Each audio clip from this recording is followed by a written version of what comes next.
जोबोद गोजोननाय मोन्दों बर' थुनलाइ आफादनि बे बोसोरारि जथुम्मानि बिसम्बि आरो गुबुन गुबुन बिजाब बेखेवनाय हाबाफारियाव जोङो बर' थुनलाइ आफादा सेबखांनाय बिजाबफोरनि अनगायैबो गुबुन गुबुन लिरगिरिफोरनि गां 40निबो बांसिन बिजाबफोरखौ दिनै बेखेवनाय जाबाय आरो बे बेखेवनाय हाबाफारियाव माने आसामनि सासे गागि खौरांगिरि देबब्रत मिश्र बिथाङा जर'खा आलासि महरै बाहागो लादों आरो लोगोसे बे हाबाफारियावनो साहित्य एकाडेमिनि सोद्रोमा दिगन्त बिश्वकर्मा आरो बिटिआरनि डिपुटि फर्मार डिपुटि चिफ खाम्फा बरगयारी बिथांमोना बाहागो लादों आरो जों जोबोद गोजोननायजों बिथांखौ फोरमायनो लुबैदों जे थुनलाइगिरि आरो लिरगिरिफोरनि जि बेहाय थुबुर जाफैनाय आरो बिथांमोननि जि बिजाबफोरखौ बेखेवनायनि हाबाफारि बेयाव लानाय जाबाय बेनि गेजेरजों बर' राव थुनलाइया आरोबाव दावगानायनि फारसे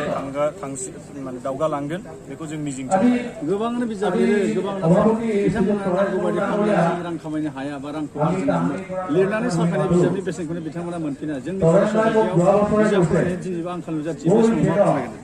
बेनि थाखाय जोङो फरायगिरि बिथांमोनखौ जोङो थुलुंगाखांहोनांगोन आरो बेयो माहारि अनसायनाय राव हारिमु अनसायनायनि सानस्रिफोरनि सायाव सोनारो दिनै बे बर' थुनलाइयावल' बे अलखदानो जादों बेबायदि नङा दिनै डिजिटाइजेसननि मुगायाव ससियेल मिडियानि जुगाव माने बिजाब फरायनायनि हुदाया मुलुगनाङैनो सरासनस्रा मानसिनिफ्राय एसे